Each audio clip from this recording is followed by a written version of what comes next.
دیکھتی آنکھوں سنتے کانوں کو میرا سلام۔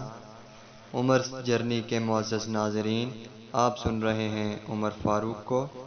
لائک، سبسکرائب اور بیل آئیکن کو دبانا مت بھولیے گا۔ جب ہم آزاد کشمیر ریڈیو میں کام کیا کرتے تھے، وہاں ہمارے پاس ایک ملازم قطب الدین ہوتا تھا۔ اس کی عمر کوئی 60 کے قریب تھی۔ ہم اسے بابا قطبہ کہا کرتے تھے۔ وہ بڑا اچھا بابا تھا، ہمارا بڑا خیال رکھتا تھا۔ ہمارے لیے پانی گرم کرتا اور چائے پانی کا بڑا خیال رکھتا تھا۔ کھلے آستینوں کا کرتا پہنتا، جو شاید اس کے پاس واحد تھا یا پھر شاید کوئی دوسرا بھی ہو۔ وہ اپنی موج میں مست رہتا، بات بہت کم کیا کرتا تھا، لیکن جب کرتا تھا تو ہم سب کی بولتی بند ہو جاتی تھی۔ اس نے کبھی ہم سے رقم وغیرہ کا تقاضا نہیں کیا۔ ہم سمجھتے تھے کہ شاید وہ پیسے وغیرہ مانگنے سے شرماتا ہے، یا اس کے دل میں یہ بات ہے کہ اگر اس نے تنخواہ سے بڑھ کر رقم کا تقاضا کیا تو ہم ناراض ہو جائیں گے۔ اس لیے ہم جب کبھی لاہور آتے یا مارکیٹ جاتے تو اس کے لیے بھی کوئی نہ کوئی چیز لے لیتے، اور یہ ذہن میں ہوتا کہ وہ خوش ہو جائے گا اور ہماری خدمت کا بار محسوس نہیں کرے گا۔ ایک عید پر جب ہم واپس آنے لگے تو ہم نے سوچا بابے قطبے کو اپنی روانگی کے بارے میں بتا دیتے ہیں اور اسے دفتر کی چابیاں وغیرہ بھی دے دیتے ہیں۔ گو کچھ ضروری سٹاف نے تو وہاں رہنا تھا، لیکن زیادہ لوگ واپس جا رہے تھے۔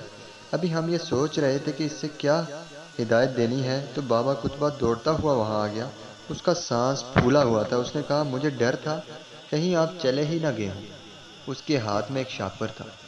اس نے وہ ہماری طرف بڑھایا اور کہنے لگا، صاحب جی ناراض نہ ہونا، یہ تھوڑی سی چیزیں ہیں، یہ آپ میری طرف سے ساتھ لے جائیے گا اور آپ لوگوں کے بچوں کے لیے۔ ہم نے حیران ہو کر پوچھا، بابا یہ ساری چیزیں تو کہاں سے لایا؟ وہ کہنے لگا، میں سال بھر اپنی تنخواہ سے تھوڑا تھوڑا بچاتا رہا، اس سے کچھ پیسے بن گئے تو سب کے لیے کچھ نہ کچھ لے آیا۔ آپ ساتھ لے جائیں گے تو مجھے بڑی خوشی ہوگی۔ آپ لوگ یقین کریں، ہمیں وہ عام سا کام کرنے والا بابا قطبہ ہم سب سے بڑا لگا۔ دل کے حوالے سے، جذبات اور محبت کے حوالے سے اسے شاید خدا نے ہم سب سے بڑے دل اور مرتبے سے نوازا تھا، اور وہ لطیفے قلبی میں 7ویں آسمان پر تھا۔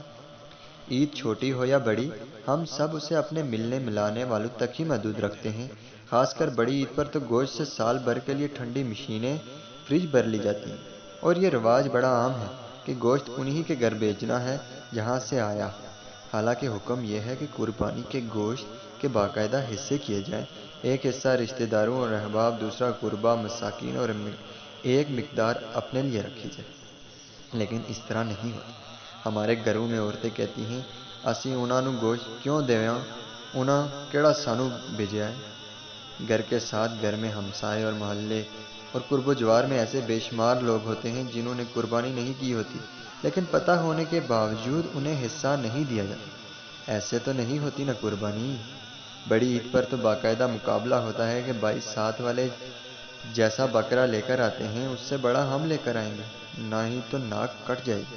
خواتین و حضرات، ہم کس سمت میں چل پڑے ہیں؟ جو ہمیں احکامات دیے گئے ہیں، کیا ہم ان کی پیروی کر رہے ہیں؟ مجھے صومالیہ میں پڑنے والے قحط کا خیال آ رہا ہے، جس سے لاکھوں لوگ متاثر ہوئے تھے۔ ہزاروں بھوک پیاس سے نڈال ہو گئے تھے۔ جیتے جاگتے انسان ہڈیوں کے ڈھانچے بن گئے۔ وہاں ہر طرف بھوک کا عالم تھا۔ پیارے پیاروں کے ہاتھوں میں جان دے رہے تھے اور دنیا خاموش تھی۔ ساری دنیا میں معمول کے مطابق کھیل تماشے جاری تھے۔ ویسے ہی ٹریفک چلتی تھی، مارکیٹیں کھلتی تھیں اور دنگے فساد ہوتے تھے۔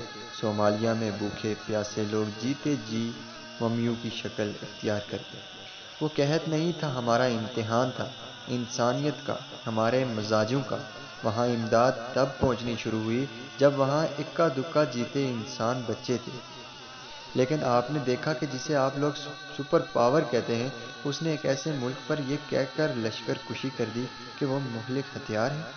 حالانکہ ساری دنیا جانتی تھی کہ وہاں مہلک ہتھیار نہیں، وہ تو پہلے ہی اپنے قیمتی اثاثے تیل کے بدلے خوراک کھا کر زندہ ہے۔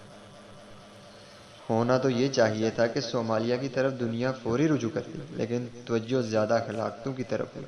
ہم سے تو یہ ہوا، اور موسم ہی اچھے ہیں جو وقت پر آتے ہیں۔ گرمیوں کو پتہ ہے کہ اب اس کے جانے اور سردی کے آنے کی باری ہے۔